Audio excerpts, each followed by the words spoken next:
এদিকে রফতানির সিদ্ধান্তে বাড়তির দিকে ইলিশের দাম। এই মুহূর্তে রাজধানীর কারওয়ান বাজারে আছেন রিপোর্টার ফরহাদুর রহমান। সরাসরি যাচ্ছি তার কাছে।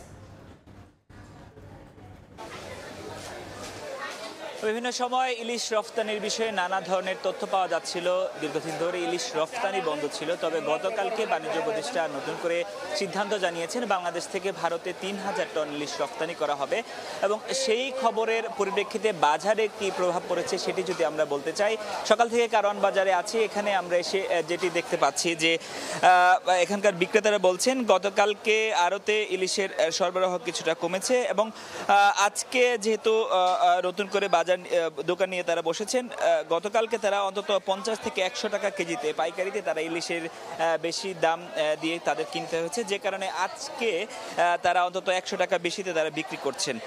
অন্যান্য সময় যেটি দেখা গেছে ইলিশ 1 কেজি ওজন বা তারও বেশি, কিছু বেশি ওজনের ইলিশ বিক্রি হচ্ছিল 1600 থেকে 1700 টাকায়, এবং আজকে বিক্রেতারা যেটি বলছেন কোনোভাবেই তারা 1700 টাকার কমে বিক্রি করতে পারছে না। যদি তারা সেটি বিক্রি করতে চান তবে সেক্ষেত্রে দেখা যাচ্ছে তাদের লস হবে। এবং এর থেকে কিছু ছোট ওজনের ইলিশ যেগুলো আছে সেইগুলো বিক্রি করতে তাদের অন্তত 1300 থেকে 1400 টাকা বিক্রি করতে হচ্ছে, এবং ছোট আকারের যেগুলো 500 থেকে 600 গ্রাম ওজনের ইলিশ সেগুলো তারা বিক্রি করছেন আসলে 800 থেকে 1000 টাকা কেজিতে। এখানকার যারা ক্রেতারা আসছেন তারা যেটি বলছেন দীর্ঘদিন ধরে ইলিশের প্রতি আলাদা একটা চাহিদা আছে, যেহেতু মৌসুমের শেষ এখন এই মুহূর্তে ইলিশের প্রতি আলাদা টান তারা আছে। অনেকে ইলিশ কিনে তাদের বাসায় রাখার চেষ্টা করছেন, তবে যেহেতু চড়া দাম তারা অন্যান্য সময়ের মতন এখনো কিন্তু সেই চড়া দাম ইলিশ কিনতে বাধ্য হচ্ছেন। এবং যারা নিম্ন মধ্যবিত্ত আয়ের মানুষ তাদের কিন্তু খুব কাঠখোরা পোহাতে হচ্ছে এই ইলিশ কিনে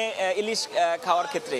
তো ব্যবসায়ীরা এটিও বলছেন যেহেতু ইলিশ রফতানির খবর বাজার ইতিমধ্যে ছড়িয়ে গেছে, 2-1 দিনের ব্যবধানে সেটি আরও বাড়তে পারে, অন্তত 1 কেজি ওজনের ইলিশ 2000 টাকায় ঠেকতে পারে বলে এখানকার ব্যবসায়ীরা প্রত্যাশা করছেন এবং আশা করছেন যে এই দামে ইলিশ কিনে খেতে হবে সাধারণ মানুষদের। তো কারওয়ান বাজার থেকে আমার কাছে ইলিশের বাজারের সবশেষ ছিল এই।